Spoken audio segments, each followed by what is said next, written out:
Bun găsit, dragii mei, la o nouă ediție Holistic Talks. Astăzi o am alături de mine pe doamna dr. Silvia Ene. Bună, Silvia! Bună! Care este medic specialist și are și competență în homeopatie și în laser terapie. Eu am invitat-o pe Silvia în primul rând pentru că am fost și pacientă la ei la clinică și pentru că mi-a plăcut mult cum lucrează. Am vrut neapărat să o cunoașteți și voi și să vedeți cât de multe lucruri valoroase putem afla de la ea. Dragă Silvia, spune-ne, povestește-ne puțin despre cum ai ajuns să practici medicina integrativă. Bună! Mulțumesc pentru invitație și pentru cuvintele frumoase. Cu mult drag! Cum am ajuns eu să practic, asta e interesant. Eu am avut foarte mare noroc. Eu mă consider foarte norocoasă și anume am avut mentori foarte buni care m-au pus pe direcția asta. Eu am terminat facultatea de medicină, eram încadrată în partea alopată, dar cunoscând oameni foarte interesanți, am început să descoper o altfel de medicină. Eu când eram mică mi-amintesc că de multe ori le spuneam alor mei că eu îmi doresc să practic o altfel de medicină, dar atunci nu știam exact că acest concept se încadrează foarte bine în conceptul medicinii integrative. Acum, când am descoperit homeopatia, laser terapia, așa cum ai spus și tu, și terapiile electromagnetice, mi-am dat seama că asta este medicina pe care îmi doresc să o practic. Aici mă simt foarte confortabil și îmi dau seama că pot ajuta foarte mulți pacienți prin metodele astea. Care au fost mentorii tăi? Poți să ne spui? Da, am avut mult și să știi că continuă să fie. Uite, unul din ei a fost domnul dr. Adrian Cranta, Ciprian Nene, la fel. Am învățat foarte multe de la el cu testele de microbiom, cu testele ALCA de intoleranță alimentară, pe care le practicăm acum în cadrul clinicii. Profesorul John Ionescu, la fel, a fost unul din mentori și lista continuă, pentru că, uite, chiar și aseară stăteam la un webinar despre microbiom cu o doamnă doctor, profesor în facultatea din Iași, de facultatea de medicină din Iași. Deci, formarea continuă, zi de zi, săptămână de săptămână particip la un webinar, la o conferință, pentru că eu, ca doctor, consider că niciodată nu se termină. Suntem așa condamnați la cunoaștere, dar și în același timp la relaxare, pentru că sindromul ăsta de burnout parcă este din ce în ce mai frecvent și mai ales în rândul medicilor. Și atunci eu asta le recomand tuturor oamenilor care sunt într-o activitate, nu neapărat medicală, dar mai ales într-o activitate medicală, să-și ia 20 de minute în fiecare zi, să se relaxeze, să se reconecteze la ei. O dată pe săptămână este bine să practicăm un masaj, acupunctură, ozonoterapie, toate astea care practic readuc starea de parasimpaticotonie. Și bineînțeles, o dată pe an sau o dată la 3 luni, acum diferă foarte mult și activitatea pe care o avem. Dacă este una foarte intensă, da, atunci avem nevoie mai des, o dată pe lună, o dată la 3 luni, sau o dată pe an în care să ne luăm o săptămână, în care să mergem undeva, să vedem lucruri frumoase și, cum spuneam, să ne reconectăm la noi. Cred că asta ne lipsește cel mai mult. Asta observ și la pacienții mei și la doctori. De ce spun mai ales de doctori? La ei s-a ajuns la anumite cote maxime, adică au ajuns să existe decese în cadrul medicilor, în cadrul rezidenților. Deci este clar că noi avem nevoie de ceva mai multă relaxare. Da, ai dreptate și, într-adevăr, ca medic nu se termină niciodată procesul ăsta de învățare și nici n-ar trebui să se termine, pentru că tot timpul mai apare ceva nou, ceva util și trebuie să rămâi deschis. Dacă practici o medicină care era valabilă acum 50 de ani, cu siguranță nu o să poți trata pacienții de astăzi, că nevoile sunt diferite. În față. Și ei se dezvoltă. Mereu avem nevoie de ceva mai mult, să fim cu un pas înainte. Și asta cred că face medicina integrativă. Combină mai multe părți, homeopatia, laser terapia, acupunctura, ozonoterapia, terapie electromagnetice, osteopatia sau chiropractica. Toate acestea, dar întotdeauna punem pacientul sau omul din fața noastră, pentru că nu întotdeauna ajung la noi pacienți. Sunt foarte multe persoane care vin în prevenție. Și trebuie să recunosc că îmi place lucrul ăsta. Este mult mai ușor să previi decât să tratezi. Dar chiar și așa, în momentul în care punem pacientul în centrul acestor terapii, nu are cum să nu funcționeze. Când atacăm boala din mai multe direcții, la un moment dat ceva clar funcționează. Asta este principiul pe care eu merg și în momentul în care un pacient ajunge la noi, chiar dacă sunt evaluări cu acele terapii electromagnetice, evaluări prin unde electromagnetice, întotdeauna încerc să îi găsesc tipul sensibil pentru a-i da și un homeopat. Încerc să găsesc care este lipsa din punct de vedere al mineralelor sau al vitaminelor, pentru că nu întotdeauna sângele ne arată totul. Adică uneori este nevoia corpului de mai mult. Nu neapărat că în sânge nu există, dar el are nevoie de mai mult în momentul ăla. Și pot să dau un exemplu foarte simplu. De exemplu, atunci când suntem răciți. Poate că nivelul de vitamina C este ok, dar în momentul ăla avem nevoie de o doză în plus. Și ceea ce nu doar studiile, dar modalitatea în care se simte pacientul după ce își ia doza de vitamina C arată că am dreptate. Și nu trebuie să așteptăm neapărat să fim răciți pentru astfel de lucruri sau să se instaleze deja o boală. Pot să-ți dau un exemplu. A venit recent o pacientă care a instalat boala Parkinson și ne-a spus că în urmă cu 3 ani a început să aibă constipație. Îți dai seama cât de frumos era și pentru noi și pentru ea dacă în urmă cu 3 ani se prezenta la noi și începem să descoperim de ce, care este cauza acelei constipații. Și un test de microbiom în acel moment ar fi fost de mare ajutor.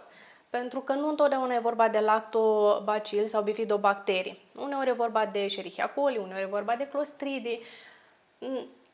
Ăla ar fi fost momentul oportun în care să vorbim de prevenție. E adevărat, și după 3 ani, când s-a instalat boala, nu este problemă, se rezolvă. Dar este mult mai ușor dacă începem la început. Și cum afectează partea aceasta de microbiom? Cum ajungi de la o problemă de microbiom să suferi de Parkinson? În primul rând, microbiomul este cel care modulează imunitatea corectă, adică acea balanță spre TH1. În momentul în care există o luptă în interiorul nostru, mai ales la nivelul intestinului, corpul nu mai face față și la altceva, de exemplu la virusuri, pentru că iau exemplul ăsta pentru că acea doamnă suferea și de infecții virale cronice. Nu reușește să mai lupte cu nevoile lui de zi cu zi. Stresul îl resimte altfel, pentru că și serotonina se formează la nivelul intestinului. Intră mult mai ușor în depresie. Deci este un cumul, se formează ca un cerc vicios în care intră pacientul și în momentul în care se rezolvă din aceste cauze, reușește să și iasă. Dar trebuie să investigăm toate cauzele. Cum se desfășoară așa schematic? Oricum, ne-ai mai spus câte ceva mai devreme, o consultație la voi în clinică, o consultație de medicină integrativă. În primul rând, pacientul vine și ne prezintă tot dosarul. Asta dacă vorbim de un pacient care are o afecțiune. Începem să vedem cum sunt analizele, CT, RMN, radiografii, absolut tot istoricul pe care îl are pacientul respectiv, după care se fac niște evaluări, cum spuneam, cu aceste aparate, cu unde electromagnetice, care măsoară anumite dezechilibre la nivelul biocâmpului uman. Acolo unde vedem că aura este un pic mai restrânsă, acolo unde vedem că sunt ca niște ciupituri, așa le numim, o dezorganizare energetică, acolo începem să investigăm mai departe, să ne întrebăm de ce arată așa. Există dureri de cap, există vertij, există tinnitus, există constipație, balonare, sindrom de colon iritabil, durere în orice loc al corpului, dacă există anumite probleme la nivelul pielii. În momentul în care descoperim care sunt problemele cu care pacientul a venit, pentru că de multe ori el nu completează tot pe foaie, el spune mă doare spatele și se oprește aici, dureri lombare. În momentul în care îl punem la aparate, începem să descoperim și alte lucruri. Apropo de ce spuneam, dureri de cap există? Da, există. Ok. Constipație există? Da, dar nu credeam că e important. Și, practic, aparatele nu pun diagnostic, dar, în schimb, ne ajută pe noi să descoperim mai multe lucruri. După care, pacientului îi se explică cauzele pentru care a ajuns la această boală, la această durere pentru care s-a prezentat și recomandăm și suplimente în caz că este nevoie. Așteptăm să vină analizele, pentru că dacă este vorba de constipație, diaree, în momentele alea îi recomandăm un test de microbiom. Este un test foarte simplu pe care îl pot face și copiii. Nu doare, nu înțeapă, sunt probe de materii fecale care sunt trimise în străinătate, sunt analizate și în momentul în care vin rezultatele începem să discutăm cu pacientul și să dăm un tratament mult mai personalizat. Dacă și până atunci era unul personalizat pentru că vorbeam despre persoana din fața noastră și organizam o schemă de tratamente în funcție de nevoile lui, acum analizele ne spun mult mai multe și începem să tratăm acea disbioză pe care o are. Faptul că sunt bacterii rele în intestin sau bacterii bune lipsă în intestin, atâta timp cât nu dau un simptom, nu deranjează, el se schimbă. Azi poate fi într-un fel, mâine poate fi într-un fel, dar atâta timp cât apar simptome, atunci este bine să tratăm, pentru că din intestin pleacă majoritatea bolilor. Chiar în webinarul de săptămâna aceasta, de aseară, spunea că 90% din afecțiunile de zi cu zi pe care le întâlnim la pacienții noștri sunt din cauza unui microbiom dezechilibrat. Și cum ajungem noi să avem un microbiom dezechilibrat? Din cauza alimentației, din cauza stresului? De ce se întâmplă asta? Da, exact cum ai spus. O alimentație mult prea procesată. Stresul cotidian care ne afectează, care noi nu mai ajungem să stimulăm acel nerv vag care ajută inclusiv în zona de microbiom. Ne culcăm mult prea târziu, pentru că și somnul ajută la detoxifiere. Nu mai facem la fel de multă mișcare. Sunt foarte multe lucruri care dezechilibrează microbiomul. Dacă e să vorbim despre nervul vag, chiar și de la o respirație la alta te pot schimba lucruri. Dar acea respirație trebuie să fie nu o simplă respirație, adică trebuie să ne relaxăm, trebuie să începem să conștientizăm inspirul, expirul. În momentele alea ceva din corpul nostru se schimbă și se pare că inclusiv la nivelul microbiomului. Foarte interesant. Vorbește-ne puțin despre sindromul acesta de burnout. În ultima vreme, oricum, așa cum știi și tu, și în jurul meu au fost persoane și chiar în familie care au avut problema asta. Și tot aud foarte frecvent, toată lumea se plânge de oboseală cronică. Unii nu îl numesc burnout, îi spun oboseală cronică. Și mai ales femeile. Ce se întâmplă? De ce suntem așa de obosiți și ce putem să facem să ne revenim la un ritm mai normal? Uite, pot să-ți spun din experiență. De data aceasta nu vorbesc din studii, de data aceasta vorbesc din experiență, și anume că post-COVID s-a întâmplat lucrul acesta foarte frecvent. Chiar există sindromul post-COVID, care include acea oboseală cronică. Îți vorbesc despre cauze, da? Deci un sindrom, un virus poate crea acest sindrom de burnout.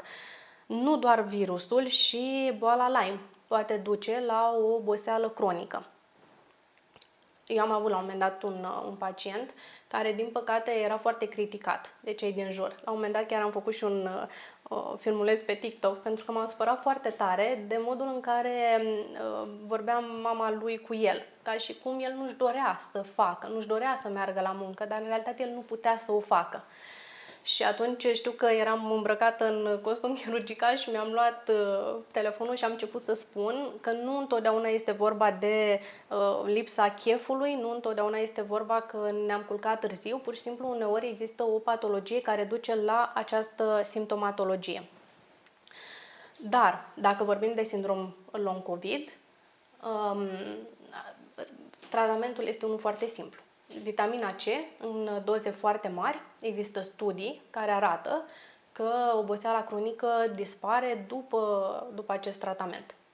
Deci, Trebuie investigată cauza și acum avem aceste resurse, putem vedea dacă este vorba de acest sindrom long COVID sau nu. Nu știu dacă pot să spun laboratorul, dar există acel laborator mare din Germania care investigează lucrul acesta și noi cu ajutorul lor și noi facem acest lucru. Nu întotdeauna descoperim acel sindrom long COVID, dar putem descoperi alte tipuri de virusuri care duc în final și la oboseală cronică. În realitate este o inflamație cronică, corpul nu mai poate să lupte, intră în oboseală cronică, eu o văd și ca o modalitate de a se conserva. Dacă nu-i mai dau atât de multă energie, eu încep să mă recuperez. Dar dacă vorbim de boala Lyme, atunci sunt alte lucruri și e un capitol separat. Dar acest sindrom long COVID se rezolvă ușor. Și cum am mai spus și la început, dacă avem grijă de noi, dacă avem grijă să ne luăm acele 20 de minute în fiecare zi, acea jumătate de oră, poate o dată pe săptămână, da? În care să mergem să facem acele terapii, masajul, acupunctura, nu ajungem la sindrom long COVID. Sau uite, cum ai organizat tu acea experiență frumoasă, Holistic Woman, acea conferință, în care ne reconectăm. Se întâlnesc mai multe femei, discută, află lucruri noi. Asta e o modalitate să ieși din cotidian, să descoperi altceva, să te împrietenești cu alte femei și să-ți dai seama că nu ești singură în acest proces. Poate că e vorba de o vindecare personală, poate că este vorba de o vindecare fizică, psihică, dar îți dai seama că se poate și că nu e singură. Pentru o femeie, din experiența ta, ai observat că femeile se plâng mai mult de oboseală cronică decât bărbații? Sau Nu, e la să fel? știi că nu. Nu, e cam la fel. Și vin și foarte mulți bărbați care suferă de oboseală cronică, din păcate, în ultima perioadă. De ce? Cum am spus, se descoperă cauzele. De obicei sunt infecțiile virale. Și aici nu mă refer doar la COVID, mă refer și la Epstein-Barr, care poate duce, la femei poate duce la tiroidită. Și asta o spun studiile, că Epstein-Barr-ul este cauză de tiroidită autoimună. Uneori este vorba de Coxsackie, uneori este vorba de citomegalovirus sau de herpes. Dar de cele mai multe ori Epstein-Barr este cel care mai poate da oboseala cronică. Și uite, vorbeai de medicină integrativă și ce înseamnă medicina integrativă. Atunci când descoperim un astfel de virus, nu apelăm doar la plante, cu toate că ne plac mult și mai ales cele care fac mai multe lucruri, dar apelăm inclusiv la antivirale de sinteză. Dacă acel antigen viral este mult peste limita de 3, am găsit cazuri, e adevărat, era o persoană care avea o afecțiune oncologică, mai exact un cancer de sân, avea valoare de 863 față de 3. În acest caz, nu ne mai ajutăm doar de plante, intervenim și cu antivirale de sinteză sau chiar și antibiotice atunci când la nivelul microbiomului găsim un dezechilibru foarte, foarte mare. Antifungice, dar este păcat să nu apelăm totuși și la plante, la fitoterapie, dacă o avem la dispoziție și sunt atât de multe studii care ne arată că, uite, un exemplu simplu, extractul de semințe de grapefruit merge foarte bine pe candidoză. În cazul ăsta putem încerca un antifungic natural, iar dacă nu funcționează în decurs de 3 săptămâni, atunci putem să ne gândim și la altceva. Ce plante sau ce remedii ai recomanda femeilor care suferă de tiroidită autoimună? În primul la care mă gândesc, uite, ar fi rodiola, pentru că este imunomodulator și este și antiviral. Cum spuneam, Epstein-Barr-ul poate ataca tiroida, se numește mimetism molecular. Intră în tiroidă virusul și în loc să atace doar virusul, atacă toată structura, adică toată tiroida.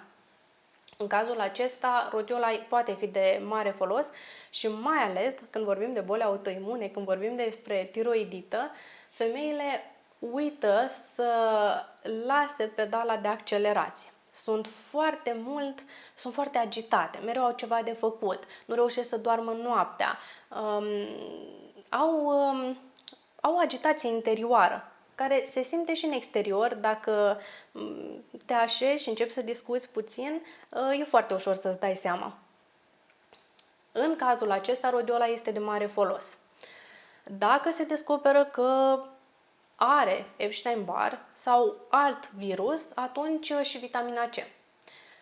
Uneori e nevoie de doze mai mari, uneori este nevoie să apelăm chiar intravenos, facem și perfuzii cu vitamina C, cu glutation în caz că detoxul este unul deficitar.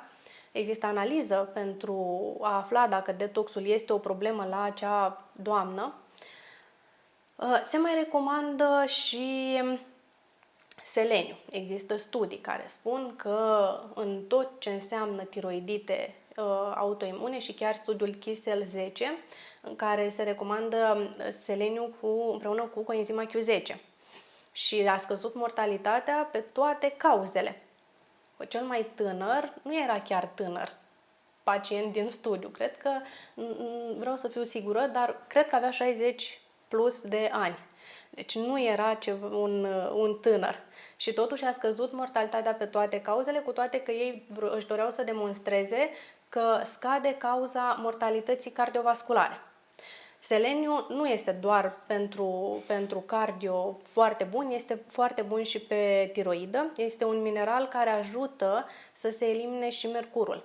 Așa cum Hashimoto a spus, tiroidita poate avea cauză o acumulare de mercur și nu pentru că cineva a intoxicat-o, cu toate că sunt cazuri în care pacientele ne spun că în copilărie ea s-a jucat cu termometre. Și atunci, clar, e o cauză. Dar e bine să aflăm și să aflăm din timp. Cum spuneam, există remedii. Dacă știți că v-ați jucat cu termometre în copilărie, luați seleniu. Va fi de mare ajutor. Și bineînțeles, dacă treceți de 30 de ani împreună cu coenzima Q10 pentru a avea acel plus de energie de care uneori avem nevoie. Dar oricum, după 30 de ani, coenzima Q10 nu se mai secretă în corp la același nivel ca până la 30 de ani. Cum putem elimina metalele grele din corp? Și asta îți spun mai ales pentru că și în zona noastră de stomatologie, pentru că există încă mulți pacienți care au plombe din acelea metalice de amalgam cu conținut de mercur, au lucrări dentare care conțin metale grele și asta le poate afecta sănătatea pe termen lung. Dar am observat că din ce în ce mai mult se adresează clinicilor noastre ca să le îndepărteze și să le schimbe cu materiale cu grad înalt de biocompatibilitate, dar totuși, nu știu, nu e suficient doar să îndepărtezi plomba respectivă, trebuie pe urmă să faci și o procedură de eliminare din corp a metalelor grele. Cum abordați voi situația asta? Da, am o poză foarte interesantă cu o pacientă, tot un cancer de sân, care a dezvoltat această boală. Clar, una din cauze a fost asta. Dacă ai să vrei, am să pot să ți-o trimit și să o arăți celor care ne privesc, pentru că nu se vede fața, este doar gura. Era toată gura plină cu plombe. Și atunci, plombe cu amalgam. Și atunci, în momentul în care am văzut acest lucru, i-am sugerat să consulte un stomatolog și să vadă ce îi recomandă. Având în vedere că toată gura era încărcată, se spune că fiecare mușcătură, fiecare înghițitură pe care o ai în momentul în care mesteci, parte din acel amalgam intră și în corp. Deci primul lucru care trebuie făcut, asta le spunem și noi pacienților și uite, profesorul Ionescu întotdeauna ne spunea la cursuri, întotdeauna să vă uitați în gura pacienților, știi? Nu facem întotdeauna asta, dar a intrat în rutina mea să-i întreb dacă au probleme de genul ăsta. Dacă răspunsul este da, primul lucru trebuie îndepărtat, pentru că oricât de mult am încercat noi să scoatem ce este în corp, atâta timp cât tu persiști în a avea acea cauză, practic se reacumulează. După care, cum spuneam, seleniu ajută foarte mult, scoate mercurul atunci când se poate și testa. Seleniul intraeritrocitar, acela ne interesează, nu neapărat din sânge. Din sânge nivelul poate fi normal, dar eu am nevoie ca celula să-mi folosească acel seleniu. Și atunci testăm, verificăm, dacă este scăzut, chiar intravenos. Dacă o pacientă se știe cu plombe cu amalgam, poate să înceapă să ia selen. Chiar și fără testare, sigur are nevoie, cum am spus și la început, o nevoie a corpului în plus, nu neapărat dacă sângele are nevoie, dar nevoia corpului clar există. Și există și chelatori. Chelatori care se introduc pe venă, DMSA, DMPS, EDTA, se fac perfuzii, acum se găsesc informații pe toate site-urile și sunt de mare ajutor. Ba chiar mai mult decât atât, putem testa ce a ieșit în urină, pentru că în momentul în care se prinde chelatorul de metal, eu le spun pacientelor să nu se îngrijoreze dacă urina în următoarele 2 ore miroase un pic mai urât sau are o culoare mai închisă la culoare, este ceva normal. Se elimină foarte multe toxine.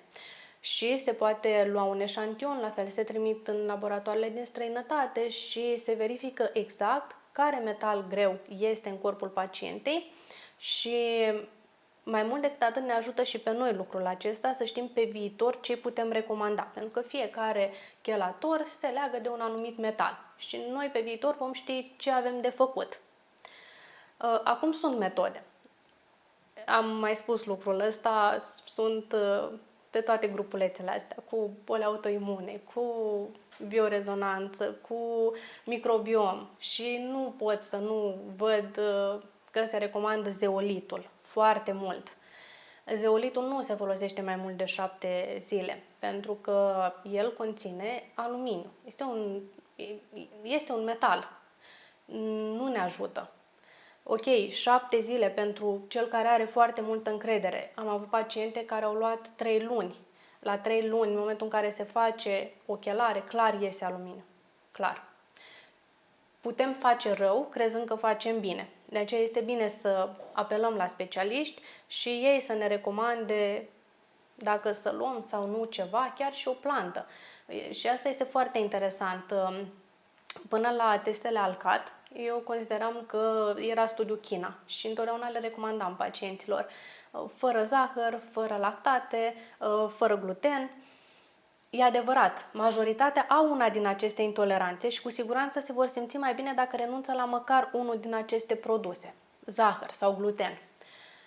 Dar sunt persoane care au intoleranță la lămâie, la resveratrol, la afine. Eu sunt un exemplu. Nu tocmai bun, dar eu am intoleranță la afine. Și mi este foarte greu să-i recomand unei persoane, știi, nu mânca afine. Dar au resveratrol, au vitamina C, sunt antioxidanți și cu toate astea, eu nu mi-aș recomanda mie nici măcar un extract din afin. E bine să investigăm înainte să luăm un supliment. Și scuză-mă că te întreb. În ce constă acest test ALCAT? Pentru că oamenii poate nu știu despre ce este vorba. Da, se ia o probă de sânge și se testează dacă pacientul are intoleranță la vreun aliment sau la vreo plantă. Chiar și la organochimicale se poate testa. Și la medicamente se poate testa la absolut orice. Eu le recomand pacienților măcar partea de alimente și partea de plante să o testeze, pentru că partea de plante ne ajută pe noi foarte mult, să știm ca nici măcar prin plantele pe care le recomandăm să nu facem rău. Dar, uite, asta vreau să-ți spun, există suplimente care conțin foarte multe plante. Chiar recent mă uitam pe un supliment, avea 14 plântuțe. Și bitterul suedez care are și mai multe. Da.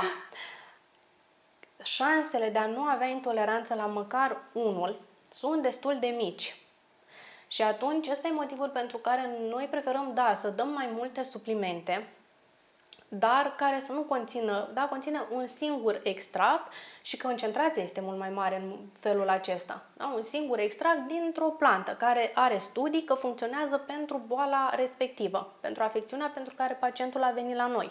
Da, și de asta spuneam, este foarte bine să ne rezumăm la o plantă, la un supliment care știm că funcționează perfect pentru pacientul din fața noastră.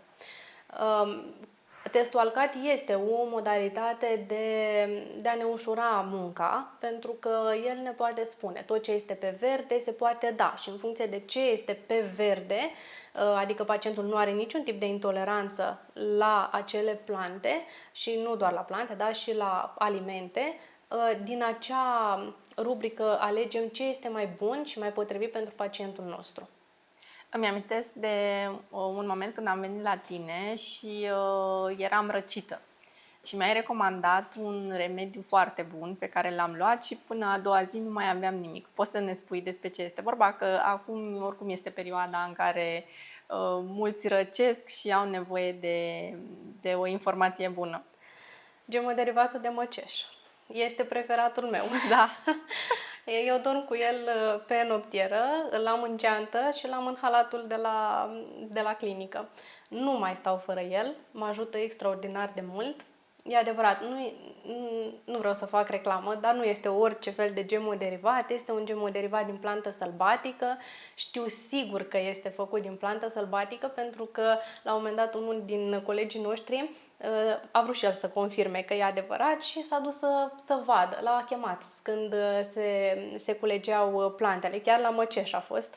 Și a zis că i s-a dat un coșuleț în mână și a zis dacă tot ai venit, na, ajută-ne!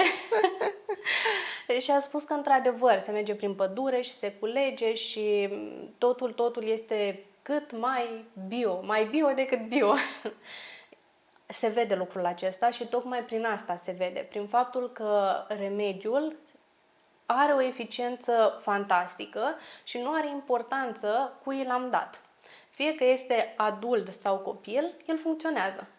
Asta înseamnă că e bun, asta înseamnă că modalitatea lor de a extrage cei mai buni din plantă chiar funcționează. Și uite, au și coacăzol. Pe mine, astea două sunt preferatele mele, cu toate că am avut rezultate foarte bune cu toate. Și coacă, și măceș, și mlădițe de zmeuri pentru infecțiile urinare la femei, dar coacăzul la alergii este wow.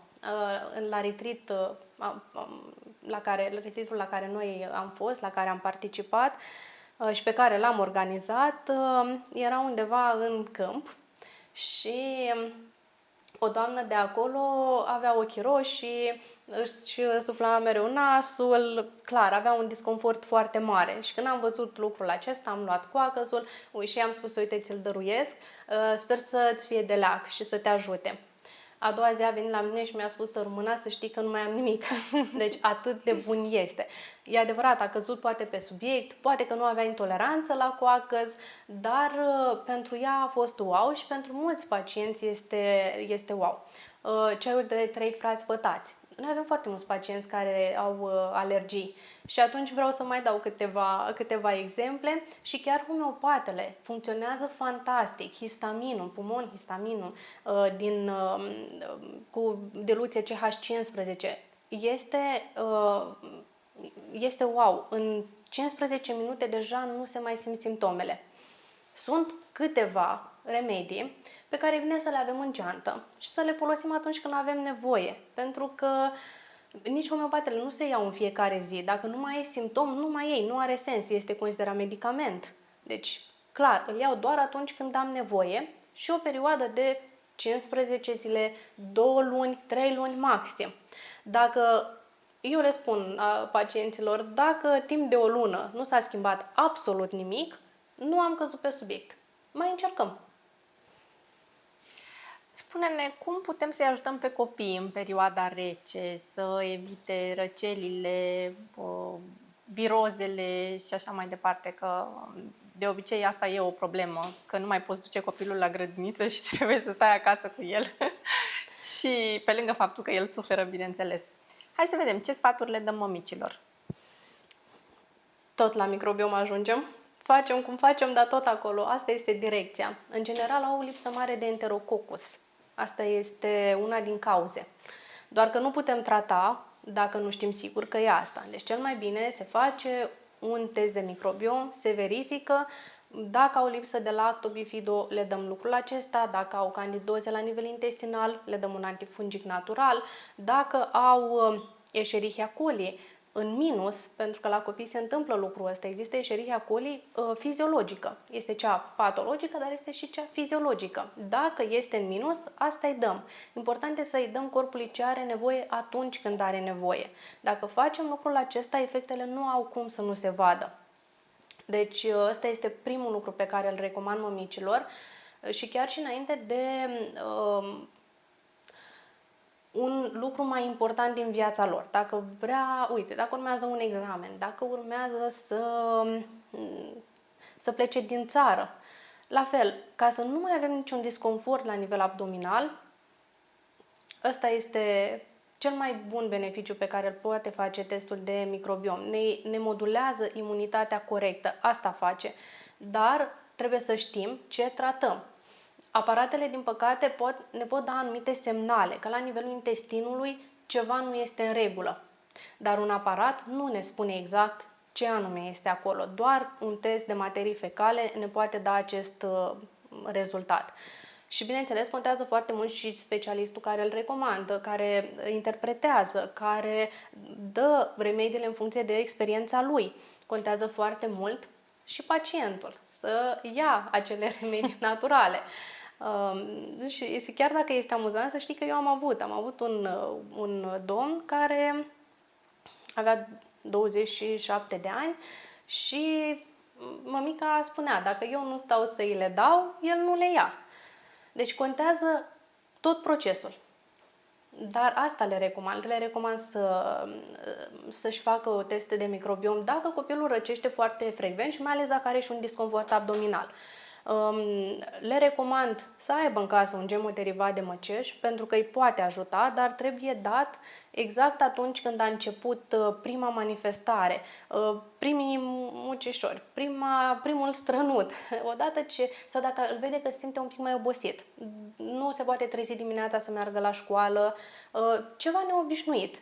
În momentul ăla imediat acționăm. Dacă așteptăm afecțiunea să-și intre în dreptul, gripa să-și intre în drepturi, atunci e un pic mai dificil, nu zic. Putem face o răceală care durează în mod normal 7 zile să dureze 3. Dar e un pic mai greu. Ce recomanzi femeilor pentru reglare hormonală? Bănuiesc că sunt multe cazuri și de genul acesta care vin către voi, nu? Uite, noi nu prea recomandăm substituția naturală pentru că există remedii naturale care pot face acest lucru. Și mie nu-mi place să-mi asum absolut niciun risc. Ăsta este motivul pentru care nu suntem fani substituție hormonală. Atunci când este nevoie, da, dar uite, există remedii homeopate care pot face lucrul acesta. În primul an de menopauză, chiar există un remediu care este studiat și care funcționează. Scad bufeurile, scade senzația de oboseală, scade senzația asta un pic mai spre depresie, da? Anxietatea. Sunt foarte multe remedii la care putem apela și nu are sens să apelăm la ceva chimic, din punctul meu de vedere.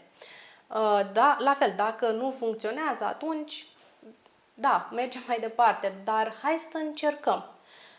La fel și apropo că vorbeam de depresie, rodiola ajută foarte mult în depresie. Înainte să mergem pe partea sintetică, putem încerca ori fiole buvabile puse în jumătate de litru de apă și să le bem în decurs de 2 ore. Ori chiar pasteluțe pe care să le luăm dimineața înainte să plecăm la serviciu.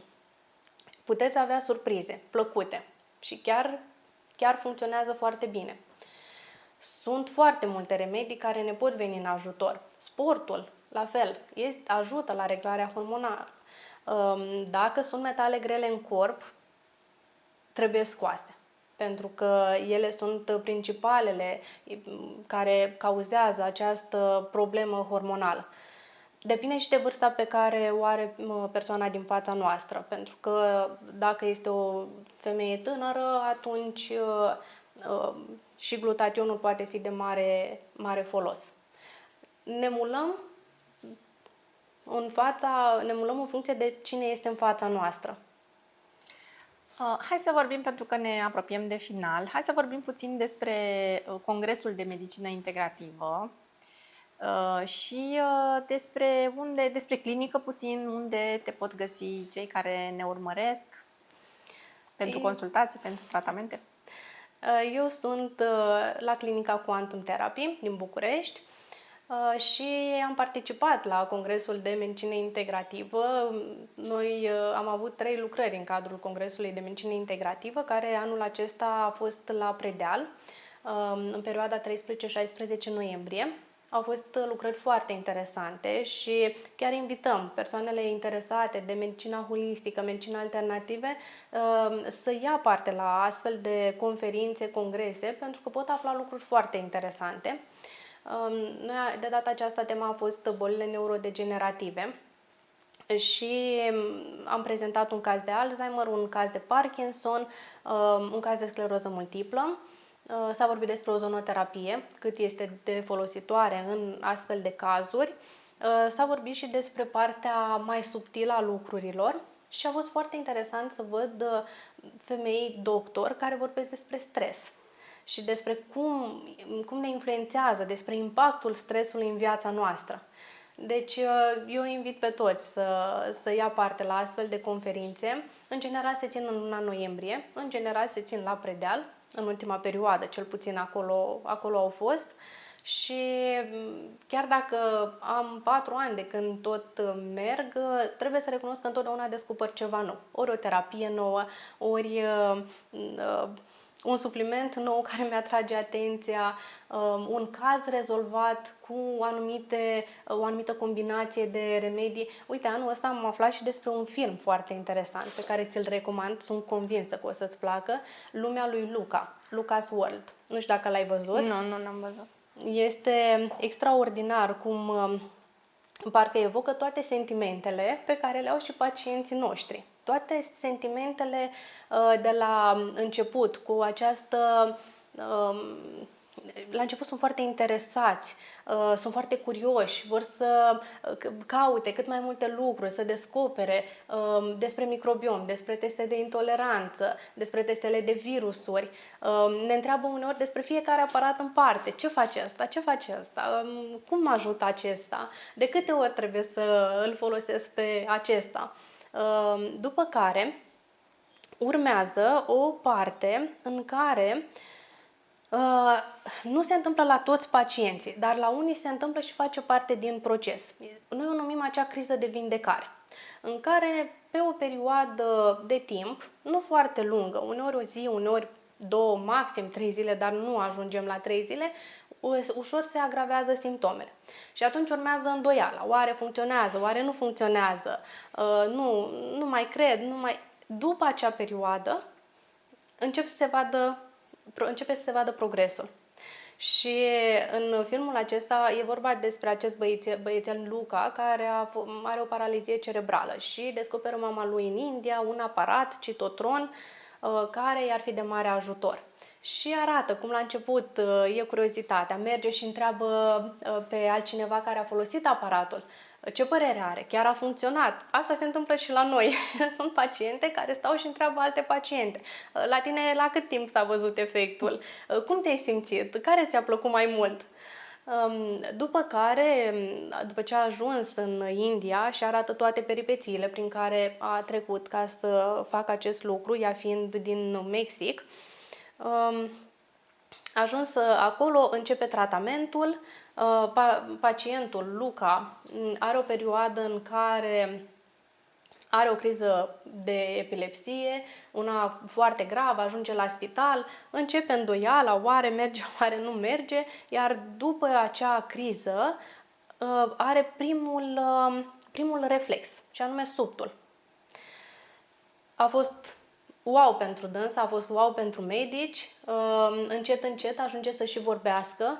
Era foarte supărat tatăl că primul lui cuvânt a fost Kumar, care era numele medicului, nu a fost nici mama, nici tata. După care ajunge acasă și arată tot procesul prin care mama a încercat să aducă aparatul și la ea în țară ca să-i fie mai ușor să își trateze fiul.